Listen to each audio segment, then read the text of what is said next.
Hi, welcome to Chapter Book Storytime. I'm Ellen from EVPL Oakland, and on today's edition of the Variety Pack, we're going to go back in time with historical fiction. Our selection today is called A Night Divided by Jennifer A. Nielsen. It's available at EVPL as an audio CD, an e-audiobook, and a print book. So just to review, historical fiction is a work of fiction that takes us back in time to a specific place and time in history. And everything in the book has to stay true to that time and place in history. For example, this book takes place in the early 1960s, so no one's going to be pulling out a cell phone to use. They didn't exist then. So it has to stay true to the time and place and culture. Take a look at this cover. I think it's very interesting. As you can see, the title is written out in barbed wire. I like how the main character in the book, 𝐴 refers to it. She calls it a fence of wire and thorns. It does look like thorns, doesn't it? I'd never thought of that before. So let's go back to the early 1960s in Berlin, Germany for A Night Divided. I wanted to read a couple things before we get started. There's a dedication. It says, this story is fictional, but it is based on real events and the heroism of a remarkable people who lived behind a concrete wall that stood for 28 years.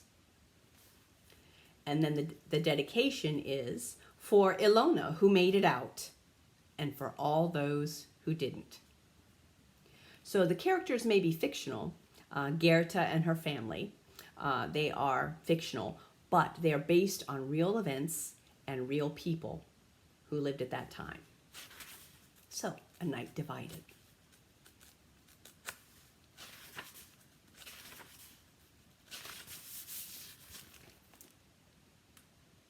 Chapter 1. There was no warning the night the wall went up.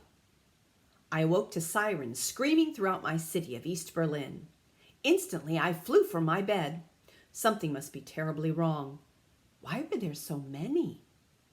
Although it was a warm morning, that wasn't the reason for my sweaty palms or flushed face. My first thought was that it must be an air raid. My parents had described them to me from the Second World War. I pulled my curtains apart, expecting the worst. But when I looked out, my heart slammed into my throat. Not even the darkest part of my imagination could have prepared me for this.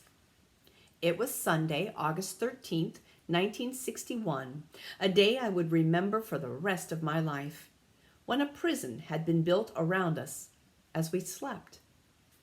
Lines of Grenzers, our nickname for the border police, the Grenztruppen, stood guard along the fence of thorny wire, in some places higher than their heads, and for as far as my eye could see. They stood like iron statues with stern expressions and long rifles in their hands. It was obvious that anyone who tried to cross would get far worse than a rip in their clothes. Because the Grenzers didn't face the Westerners on the other side of the fence. They watched us. It was very clear who they planned to shoot if there was any trouble. If only I'd looked out earlier. During the night, I'd heard strange noises of hammering, heavy footsteps, and hushed conversations from men with sharp voices. But I rolled over and told myself it was only a dream, or a nightmare, perhaps. If I had looked, I could have warned my family in time, just as our neighbor Herr Krause had tried to warn us. He knew this was coming. Hadn't he said for years that our government was not to be trusted? That we might salute the flag of East Germany, but that it was really Russia we bowed to? And my father had known. My father! As if she had heard my thoughts. Up from the kitchen, I heard Mama cry, "Aldous!" That was his name. And with a final glance out the window, I remembered the reason for Mama's screams. My father wasn't here, nor was my brother Dominic. They had been in the West for 2 nights and were supposed to have come home later today. With an endless row of guns and soldiers between us, the fence just changed that. I raced from my room and arrived in the kitchen to see my oldest brother, Fritz, holding my mother in his arms as she sobbed on his shoulder. He eyed me and then cocked his head toward the window in case I hadn't seen the fence. I only brushed tears from my eyes and wrapped my arms around her back. Maybe she didn't need me, but in that moment I desperately needed her. She felt me there and put a shaking hand on my arm. "They've done it, Goethe," she said through her tears. "Worse than anyone ever thought." "Why now?" I asked. "Why today?" I looked up to Fritz for an answer. He was nearly 6 years older than me and the smartest person I knew next to my father. If my mother had no answers, then surely he did. But all he could do was shrug and hold her tighter as her sobs grew louder. Besides, I already understood more than I wanted to. The fence was only the beginning. It had just divided my life in half, and nothing would ever be the same again.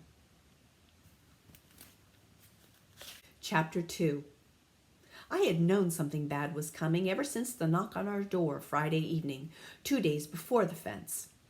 We were in the middle of supper. My parents were discussing the day's news as they always did. Hatred between the East and West was growing, and Berlin seemed caught in the center of what the world described as a Cold War, a standoff of loud threats and puffed-out chests. Hopefully it wouldn't lead to anyone bringing out their guns. Germany still hadn't recovered from the last war. Across the table from me, Fritz and Dominic were debating who should get the last dumpling, the oldest brother or the hungriest. And I was telling them all to be quiet, that I heard something. Someone knocked again. This time, everyone went silent. Papa wiped his mouth with a napkin, and after a warning glance for us to remain calm, he went to answer the door. Though my mother whispered that everything was fine, I was already nervous. Whenever unexpected knocks came, my heart waited to beat again until I knew who it was. 8 years ago, my father had been involved in some worker uprisings in Berlin. He had never been arrested for that and insisted he'd done nothing to deserve any special attention. But the Stasi, our secret police force, seemed to disagree. Every few months they came to ask him questions, looking at him as if he had already been found guilty of something. I always wondered if they were waiting for a reason to take him away. This time, however, my father's face widened into a smile, and in a welcoming voice said, "Herr Kraus." Then he pulled the older man into our apartment with a warm embrace. "Have you eaten supper, my friend?" "Oh, thank you, but I cannot stay. We need to talk." Papa invited him to sit down while Mama said, "Children, go to your room." We stood to obey her, but Papa said, "Fritz should stay." "No, Aldous. He's 14 years old. Fritz should stay." Mama gave in on that argument, but waved Dominic and me off to our rooms. However, I only went to my bedroom door down the hallway, shut it as if I had gone inside, then crept back to the corner. Dominic watched me with an amused smile and did the same thing. "The whispers are growing louder," Herr Kraus said. "The government has got to act before East Germany is completely empty." I already understood that. Our government had closed the border years ago, hoping to stop the flood of people leaving for the brighter lights of the West. But there were always ways through, and trying to keep people in had only made it worse. Another family from our apartment building had left just yesterday, disappearing without a word to anyone. The same thing was happening all over East Germany, especially here in the city. "So you think they'll begin arresting people who try to leave?" Mama asked. "No," Herr Krause said.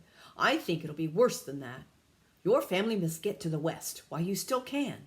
According to Papa, for the last 16 years, Germany had been split between East and West, our people divided for no other reason than what street they happened to live on. That was part of our punishment for losing the Second World War. Break our country into pieces so we couldn't rise up and threaten the world again, the way Hitler had done. Now Britain, America, and France controlled the western half of Germany, as well as half of the capital city of Berlin. Russia controlled the east, where my family lived. At first, it didn't matter much to us.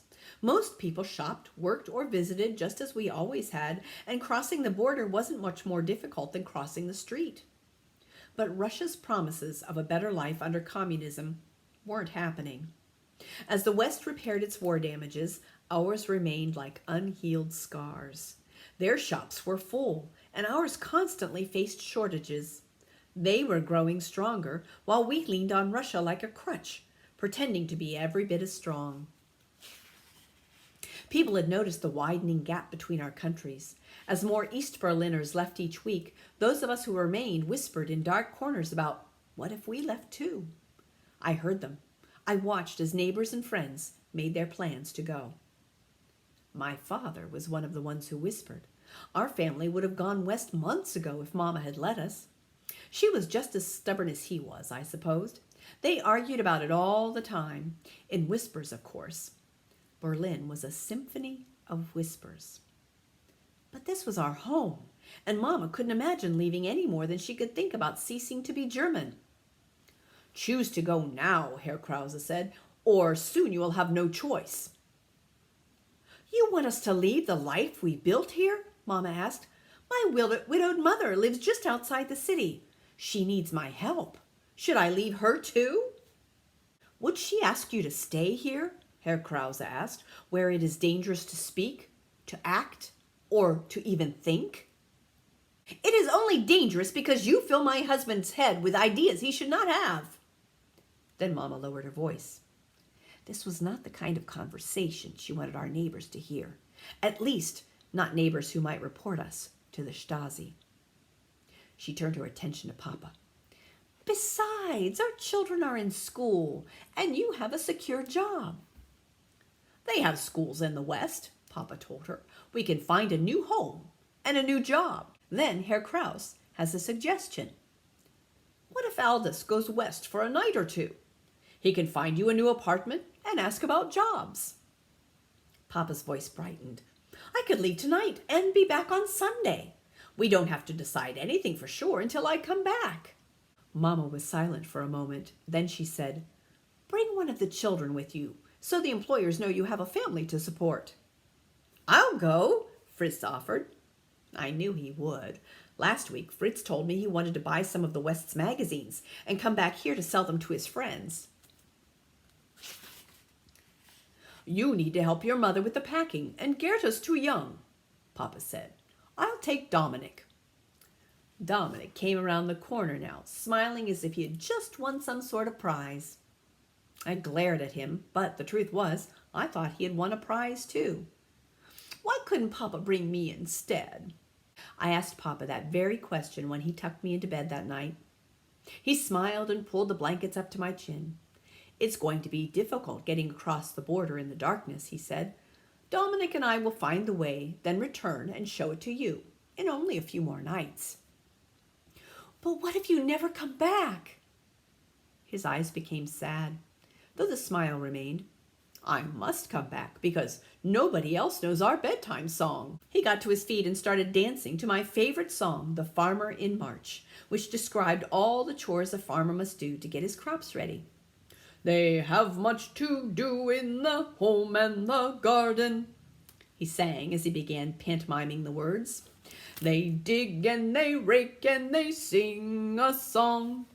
I sang along with him until the very last line. Then he kissed my cheek, wished me a good sleep, and closed the door of my room, saying, I'll see you on Sunday, Gerta. No, he wouldn't, because 2 days later our city would be surrounded with an endless fence of wire and thorns. As I was about to learn, he would never come back. The story now goes back to the day the barbed wire fence went up. Eventually, Mama dried her tears and told me and Fritz to go get dressed, that we ought to see the fence for ourselves. It was still very early in the morning, and large bulldozers could be heard, already tearing down homes or 100-year-old trees that were in the way of the fence. Along with most of the people in my neighborhood, I stood on the road facing the guns that faced us. Mama held one of my hands, and Fritz held the other. No one around me cried, and not even the strongest men fought back. Why didn't we? I looked around, waiting for someone to rush at the officers in a cry for freedom. Then the others would join in and fight until we overpowered the guards and showed them that we refused to be held here like criminals. Or until enough of us were shot. The guards looked prepared to do that if necessary. Probably everyone here already understood that because, like me, they only stood and watched. Maybe we were all too empty for tears, too horrified for words. When I asked Fritz when Papa and Dominic would be able to come home, he only knelt beside me and shook his head. Quietly, he whispered, "Papa was a part of the resistance, Goethe, or at least they think he was. As long as that fence is up, they will never let him come home, and he won't send Dominic back to this place. But don't worry, I'm sure it can't last long." The people around me had already given a name to this day, Barbed Wire Sunday, the day that divided a city and eventually a country. Worst of all, the day that divided my family. The sun warmed my back as it slowly rose in the east, and I shivered against it. This early morning light had not ended the long, dark night. No, for us, the dark night had only begun. Chapter 3. It didn't take long for the government to realize that they couldn't guard the fence so heavily forever. Even with the fence and armed soldiers, people were still finding ways out. If things were bad in our city before, they would only get worse now. We all knew that. Some people made runs in the dark and literally tore their way to freedom. Others tried swimming the canals where the barbed wire couldn't reach. At least one family simply ducked low to avoid gunfire and crashed their car through the fence. Nobody asked who might try to leave next, but everyone wondered. I kept waiting for Mama to tell us we were leaving too. Surely she would, any day now, but she never did. Maybe she had been a prisoner long before the fence appeared. "Have Papa and Dominic forgotten us already?" I asked Fritz. He smiled as if I'd told a joke, then reached down and ruffled my hair. "Papa would never forget us, Goethe."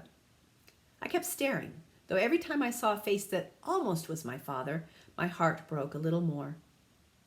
If he hasn't forgotten us, then where is he?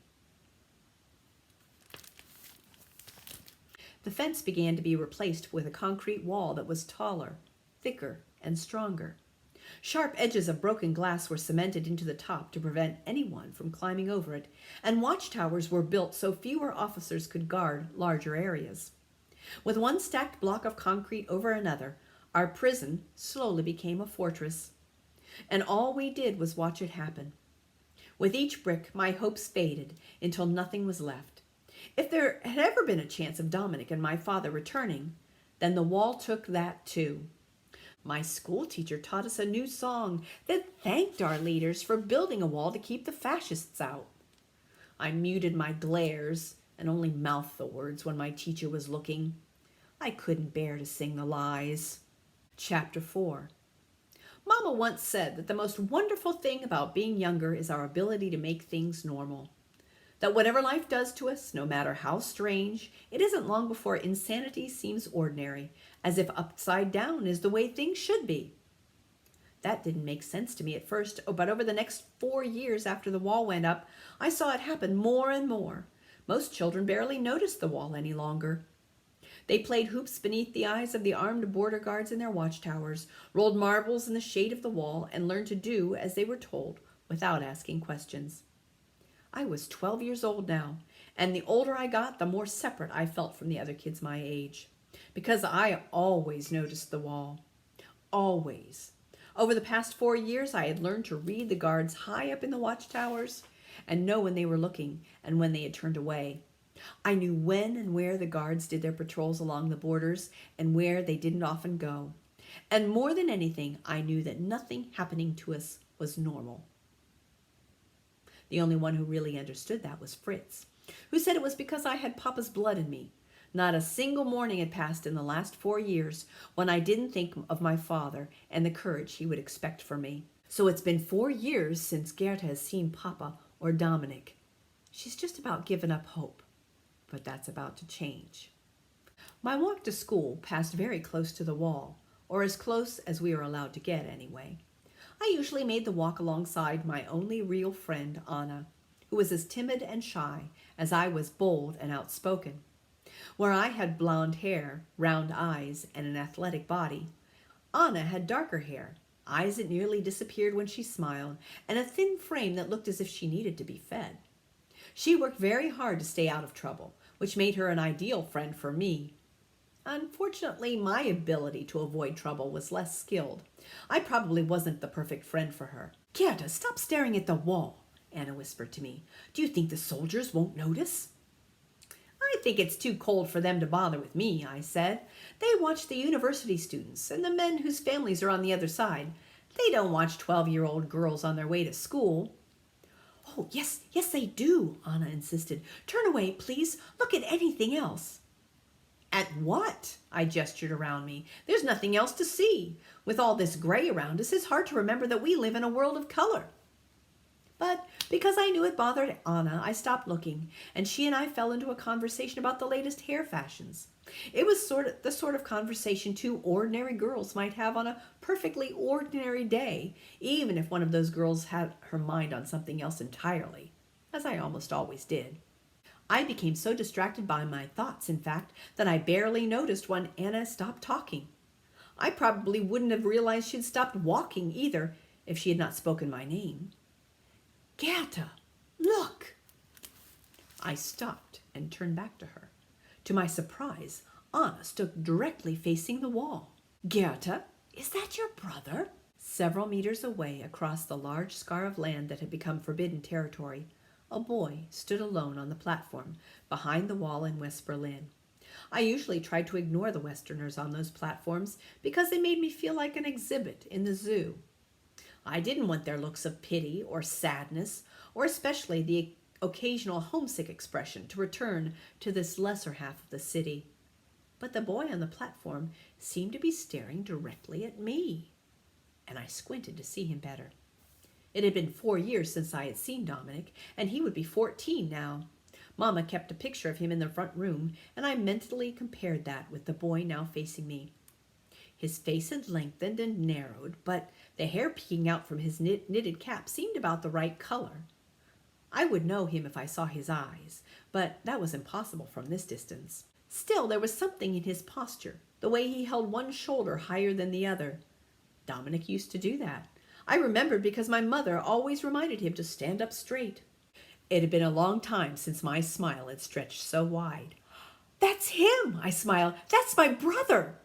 He seemed to recognize me, too, or at least he waved. I raised my hand back at him, although such a simple gesture was far too casual for the importance of this moment.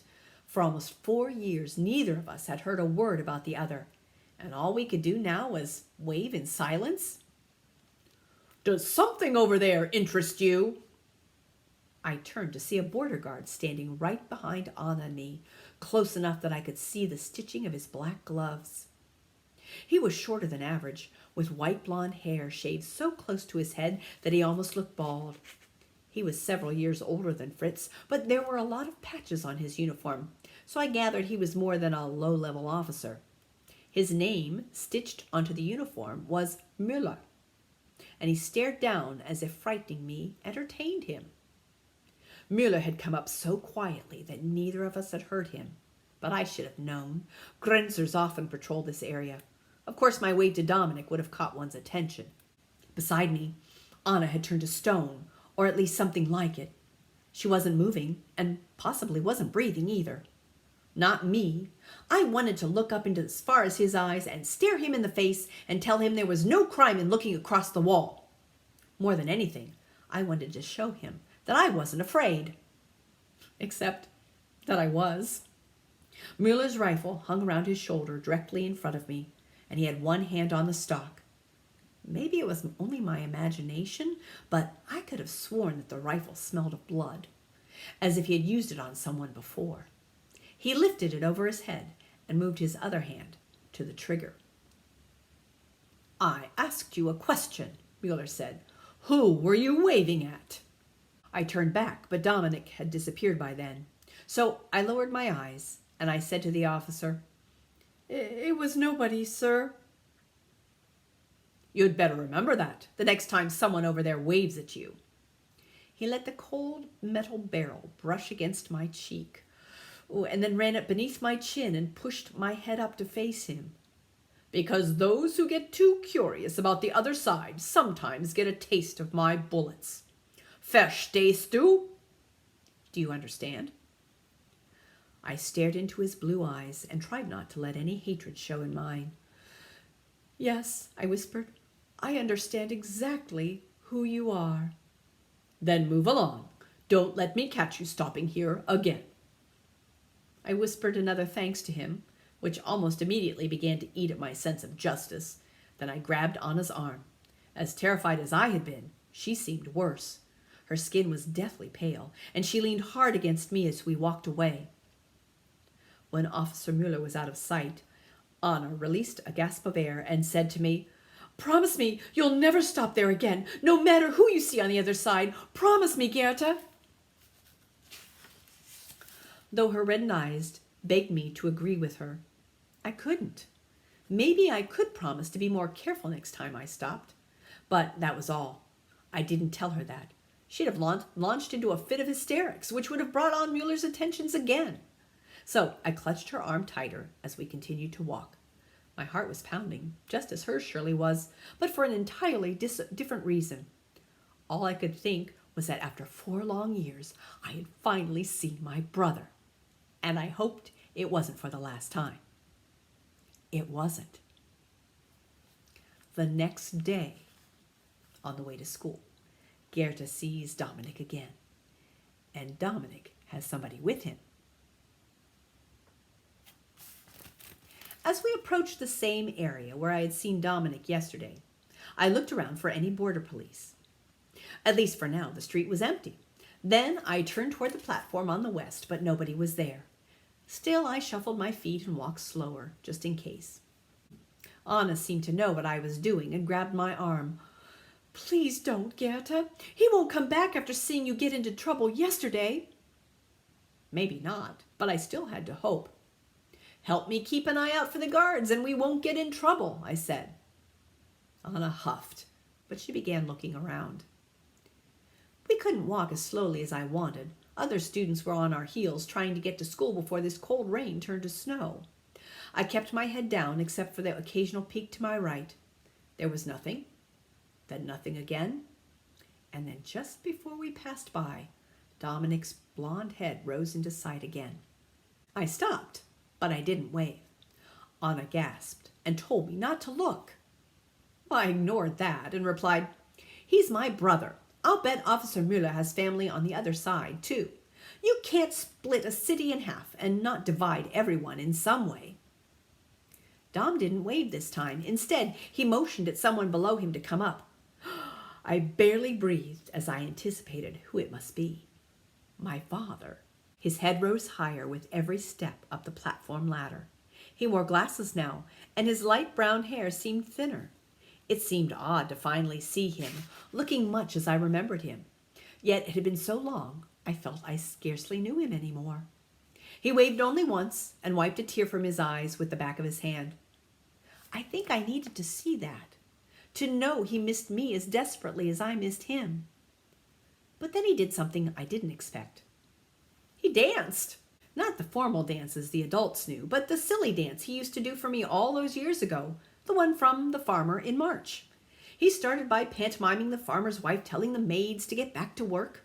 His movements were from the song's second verse. We had sung this so many times together when I was younger that the lyrics and actions were etched into my brain. It still ran through my head sometimes at night when he wasn't there to tuck me in. "They have lots to do in the home and the garden," the song went. "They dig and they rake and they sing a song." My mouth formed the words even as he performed, and the cheery tune rang in my mind.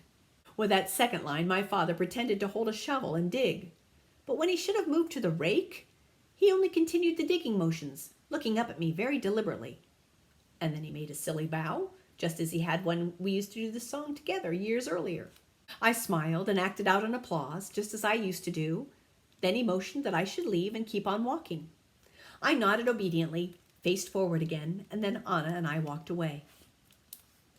"You could have gotten us arrested just now," she scolded. "And for what? A silly dance?" Papa was playful like that. It used to be my favorite song, but Anna shook her head. "He wouldn't have you take that risk just to show you a dance." No, he wouldn't. It took me the whole school day to think about it. While the others dutifully studied geometry, Russian vocabulary, and whatever else we learned that day, I considered Anna's suggestion that perhaps there had been a message in his words. Why had Papa chosen to pantomime from the middle of the song? If he had wanted me to think about this time of year, March, then the beginning of the song would have made much more sense. And if he danced just to bring up fun memories, the final verse was the silliest to perform. So why choose the middle? I figured it out during reading time that afternoon. 45 minutes in which I could not recall a single word that I read. It came down to the mistake that Papa had made in his performance, where he should have changed from a shovel to a rake. He only kept digging. And that was the end of his dance. He was digging. Papa wanted me to dig. But why?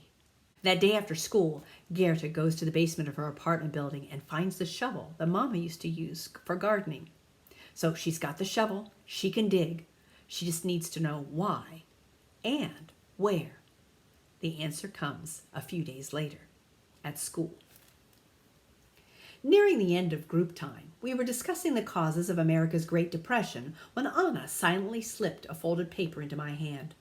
All school kids know how to pass secret notes, but this one surprised me. I wanted to thank her. No, I wanted to grab her shoulders and pull her into the tightest hug ever.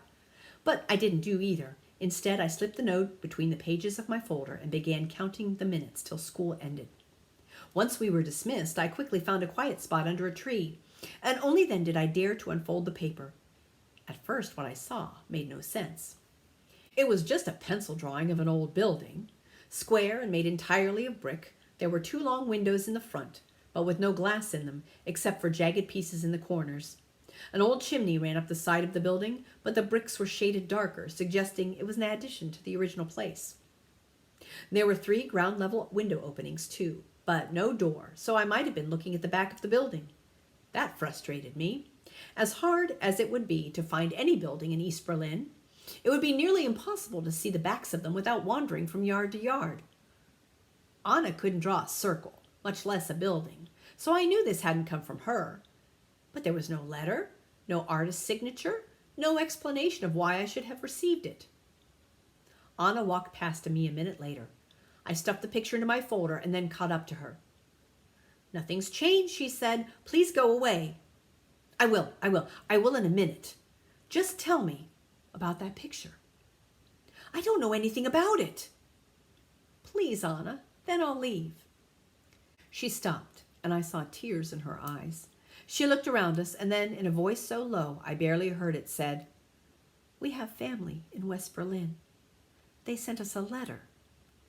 And this picture was in that letter, with your first name on it, but I don't know why or where it came from. It was from my father, I was sure of that. And while I was less certain, I thought Dominic might have done the drawing. He used to be artistic, though I had no way of knowing if he still was. I started to tell her so, but she shook her head to cut me off and said, "Don't say anything, please. You don't want me to know why you got that." I looked at the drawing one more time before setting off for home. Well, not directly home. Somewhere in East Berlin, this building was waiting for me. I needed to find it, and that's where I would dig. Gerda finds the building very soon. It's in Anna's neighborhood. Gerda had gone there to visit one day, and on the way home she took a shortcut and ended up going down an alley she had never been on before. And there was the building. The building now served as part of the Berlin Wall. Tall cinder block rows butted up directly against the old building, and barbed wire emerged from the wall all the way up and over the top of the building. I could only assume the front of the building was inside the death strip, and that it was sealed up too. 2 more old buildings connected in a row to the building in front of me, and then the wall continued on from there. The ground where I now stood looked like a small patch of forgotten farmland. It was infested with weeds, some that were almost as tall as me. Halfway to the road, a deep irrigation ditch supplied a small pond. Far to the left and behind the wall was a watchtower, which I knew from all my previous observations was always staffed with grenzers, who constantly looked out for anyone getting too near the wall. But they'd need binoculars to see me well, and there didn't appear to be a border zone there, or at least nothing was marked to keep us away from the wall, and the tire tracks from the Grenzer patrols didn't look too recent. My eyes flicked back to the building in front of me as my heart pounded with possibilities. This was the place my father had wanted me to find, and something was buried inside it. I didn't know what, but the first chance I got to return with Mama's shovel, I intended to find out. 𝐴 𝑁𝑖𝑔ℎ𝑡 gets her chance to explore the building the very next day. Mama's at church. It's Sunday morning. Fritz is visiting his girlfriend. So 𝐴 𝑁𝑖𝑔ℎ𝑡 gets the shovel and sneaks over to the building, gets inside, and looks for good places to dig. After choosing my starting place, I raised the shovel, stuck the tip of the blade into the dirt, and crunched my foot down on the blade's shoulder. But in the hard earth, it didn't even go down a full centimeter.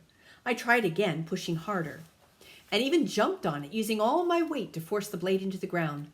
But nothing I did made any difference. It was like digging through concrete with a spoon.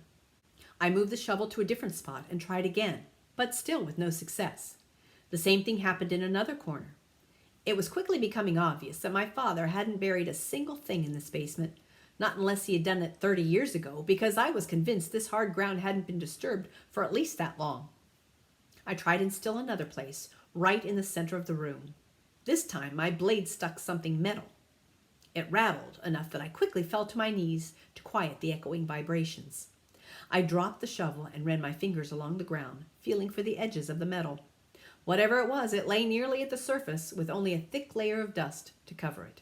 If my father was going to bury something to be kept secret from the Stasi, he could have done better than putting it right at the surface. Anyone might find it this way. Then my heart dropped as I realized another possibility. Maybe his treasure had already been discovered, and only the empty container remained. I'd found the edges now, some sort of metal plank wide enough to stand on. When I brushed off the dirt, I saw grooves cut into one side and hinges on the other. This wasn't a plank. It was a door, buried in the earth. Curiosity was mounting inside my chest so much that I almost couldn't stand it. I pried the door up with the shovel and then pulled it the rest of the way open. The door was heavier than I had imagined, but I was certain that something inside it would make all the risk and effort worth it. With some effort, I got the door open. I peered down, but it led to a hole too deep to see the bottom, with a rusty metal ladder on the side that I didn't entirely trust to hold my weight. Nor did I have any interest in diving into some unknown darkness without knowing whether I could get back up again, and with nobody in the world aware of where I was. I wished I had a flashlight. I walked around it to try to get a better sense of what was down there, then happened to notice dim writing stamped on the underneath side of the door. Luftschutzraum. An air raid shelter. There were hundreds of them all over Berlin, places built underground during the Second World War when the Allies began bombing the city. There was nothing special about them. We had one under my own apartment building. In fact, so did Anna. So there was no reason, none at all, why my father would go to the trouble of putting anything special inside this one, so far from home. I closed up the door and even scattered dirt across it again, then did my best to erase any evidence that I had been here. Obviously, I had misunderstood my father's instructions. Whatever his meaning was with these silly dances and the picture, I couldn't understand it. Maybe there was no meaning. Maybe his dance was only a dance, and this picture was only a picture. It might not even be from him at all. If I was reading secret messages into it, that was only a sign of my boredom and a desire to find some lost connection to my father. I climbed out of the basement, pulled the boards that had blocked the window back into place, and stashed the shovel beneath some rubble in the alleyway so I wouldn't have to answer any questions about it on the way home. I hadn't lost hope. No, that wasn't the right word for it. It wasn't lost because I didn't intend to try finding it again. As I walked home that morning, I simply accepted the reality that it was wrong for me to ever have had hope in the first place. It's easy to see why 𝐴 𝑁𝑖𝑔ℎ𝑡 is getting so discouraged and losing hope. And meanwhile, the situation is getting very dangerous for her family. It's time to think about escaping to the West. So once again, 𝐴 𝑁𝑖𝑔ℎ𝑡 goes back to that building in the drawing to try to find out why Father wants her to dig. I grabbed the flashlight from my bag, stuffed it into the waistband of my skirt, and pulled open the heavy metal door to the air raid shelter. Then I lay on my stomach and angled the flashlight downward to get an idea of what might be inside. I didn't expect ghosts or monsters to leap out at me, but at the same time, I wasn't fully ruling out that possibility either. The ladder was covered in spider webs and felt damp to the touch, but I gritted my teeth in some effort to feel more courageous and brushed off what I could reach, then climbed down. The room below was colder than I had expected, but then I realized that unlike some shelters, it wasn't surrounded in metal. This was really only a deep hole with a metal lid and some crates at the bottom that probably had once held emergency supplies. There was a bench at the far end and a couple of pipes that seemed to carry in fresh air from somewhere outside. It quickly became obvious that there was no treasure in this room. If anything had ever been here, it was stolen away long ago. But Papa should have expected that. He wouldn't have sent me here for something that could so easily be taken. Besides, whatever was here, he wanted me to dig for it. The east side of the room was crowded with crates and the bench, and the dirt behind it was buffered with large rocks. So I wandered to the west side and pulled at the dirt, which crumbled in cakes in my hand. Maybe Papa had buried something inside the walls. It made sense. If the ground above me was so hard, Papa couldn't have dug there to bury anything. But he could have put something down here, just buried behind a thin wall of dirt. The wall. The Berlin Wall had to be nearly over my head right now. And I realized that even if Papa wanted me to find something buried in this dirt, it was far too dangerous for me to dig, because every centimeter I clawed in there put me one step farther inside the death strip. If I went too far, I'd end up in the West. The truth crashed into me like I just tumbled through waves of the ocean. I had been wrong before. There was no treasure buried in this air raid shelter. No, the shelter itself was the treasure. Papa must have known about this shelter because maybe he had stood in this very room as a child. This was where Papa wanted me to start digging. He wanted me to tunnel to the West, to freedom, to him. And so, with renewed energy, they began to dig to the West to try to reunite their family divided in A Night Divided by Jennifer A. Nielsen. And I just want to remind you what she wrote in the beginning. The story is fictional, but it's based on real events and heroism of a remarkable people who lived behind a concrete wall that stood for 28 years. Fascinating story, a fascinating glimpse into history. Thank you for joining me today for Chapter Book Storytime. I hope you enjoyed the story. I hope you might want to read a little bit more about the Berlin Wall and what happened during those days. It's a fascinating story. And so this book is available in print, as an e-audiobook, and also as an audio CD. Check it out. Thank you for joining me today, and hope to see you again soon. Bye-bye.